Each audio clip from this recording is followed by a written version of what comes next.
everyone. I'm sorry for having you at this time. It's a pleasure to me be here.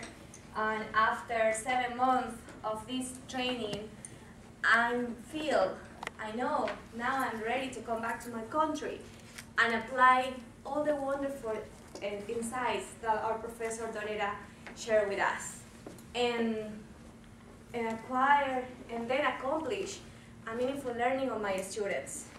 First, I would like to share with you this quote from Wendy Priestness, who says, "When people memorize something without truly understanding it, they have not really learned it.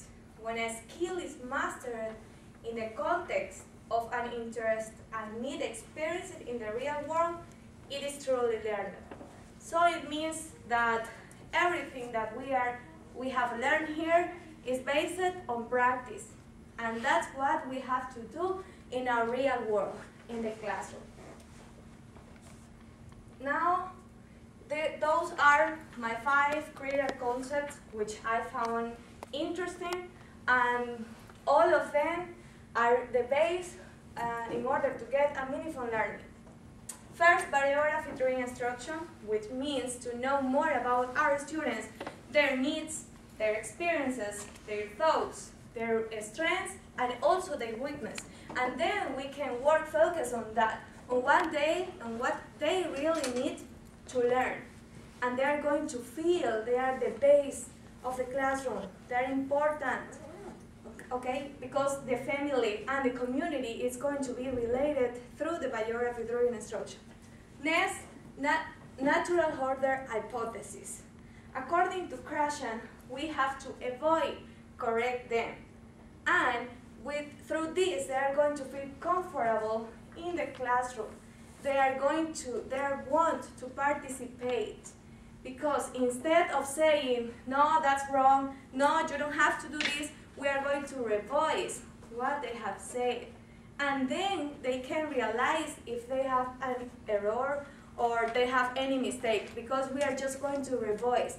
For example, if my student said, he speaks well, I'm going to say, yes, he speaks very well, he speaks well.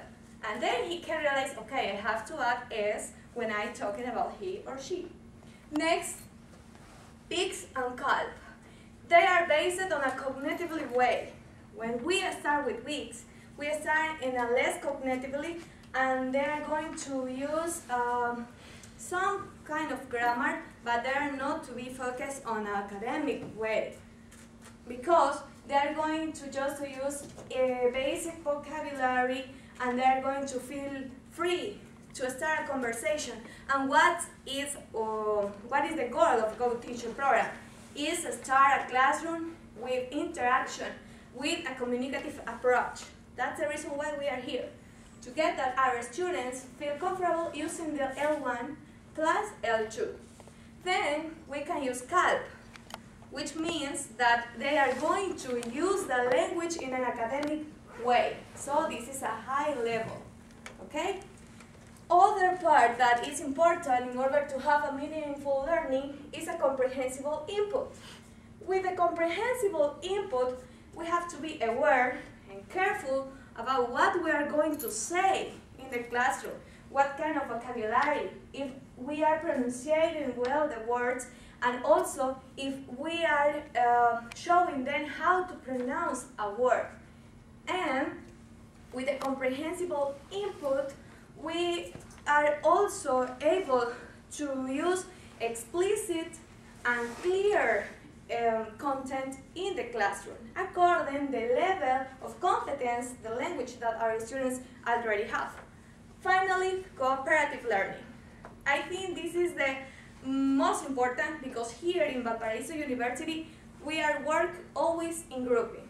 And I can say that sometimes I didn't understand something well, and my partner helped me. And that's what we need, that our students learn and understand what we want. And sometimes they are ashamed to ask us, but they feel free, comfortable asking to the classmates.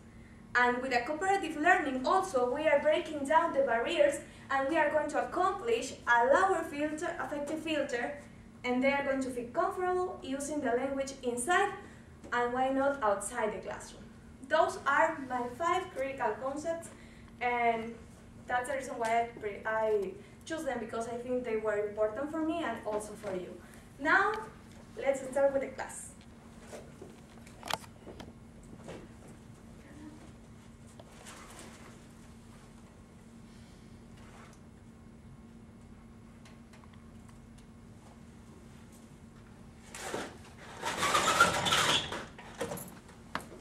Hello students, how are you?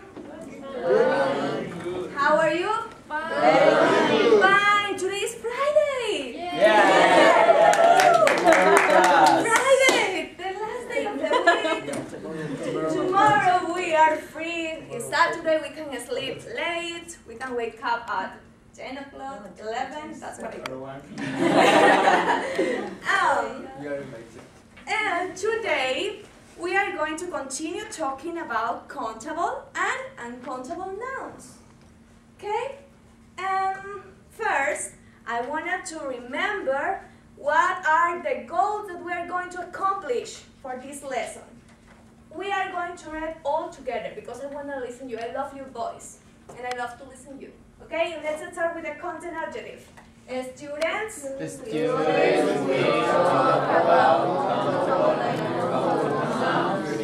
Some, few, little, lot, and some numbers. Now, language adjective. Listening. In pairs.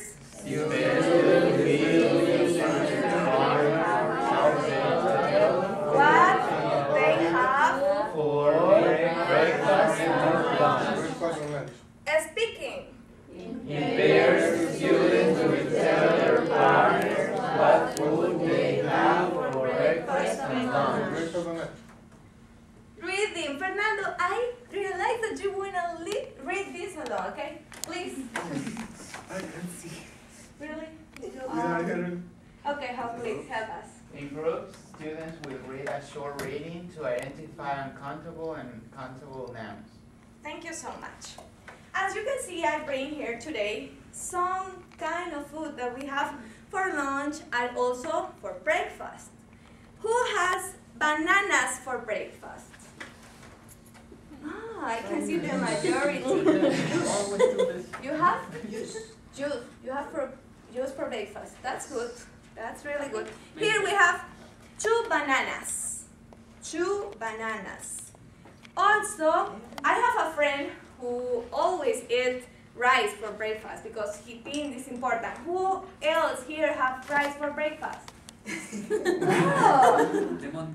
Yes, it's really important to have rice for breakfast. And you can tell me, Karina, if I can count the rice. No. No, right? Why? Because when we talk in general, it's difficult.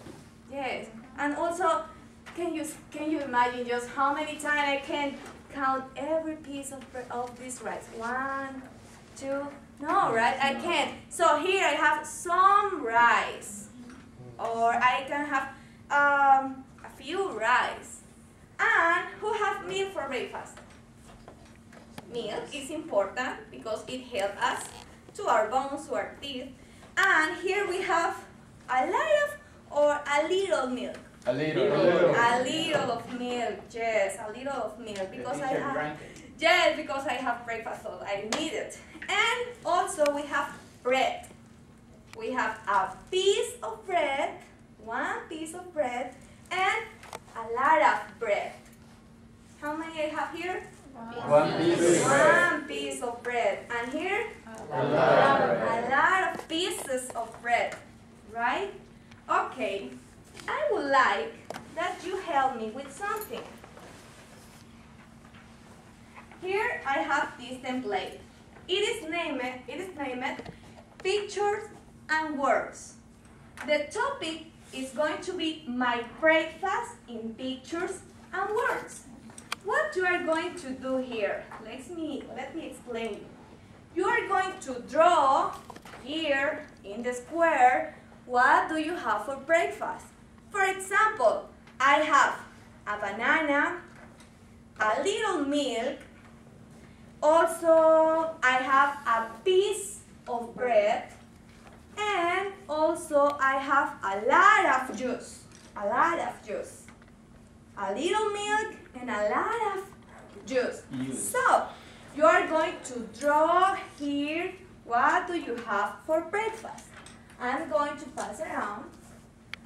Please help me. Pass this around. Thank you. And I'm going to see what do you have for breakfast because I want to know. Maybe someday I can invite you to my home and prepare some breakfast for you. So I need to know, yes. But plantains is better. Yes, of course. Of course. Well, Okay, let's draw because I love when you draw. Here. Thank you. Yeah. Here in the board, you can see some vocabulary and you can also use on your template. If you have some cheese or a little butter or eggs, you can draw it in your template, please. You have 1 minute to finish.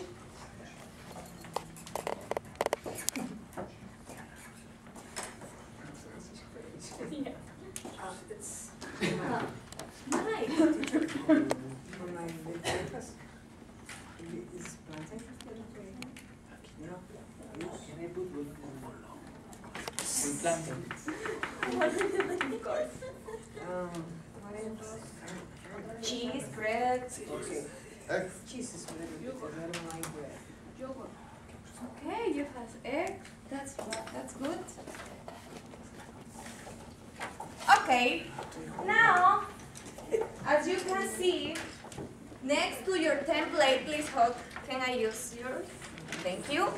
Here you have some lines, and I will appreciate that you write here on a sentence. For example, I have some milk for breakfast. Or I have a lot of milk for breakfast, okay? According to your draw, you are going to write using the key vocabulary that is on the board. Okay? Come on, let's do it. Just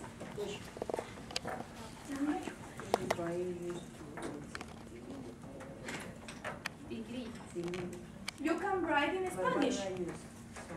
Some, because you cannot count. Tigrillo is that? Grillo is a delicious food. Yes, plantain. Yes, with plantain. Yes, because with Mixed with eggs. Uh-huh. And one is For example, Yes.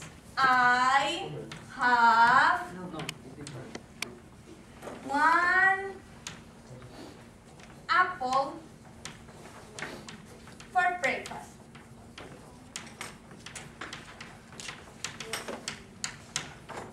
Because I can count 1 apple, 2 apples.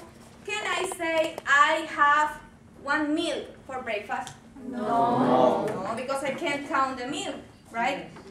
Just if you count drop by drop, counting the milk, that's impossible, right?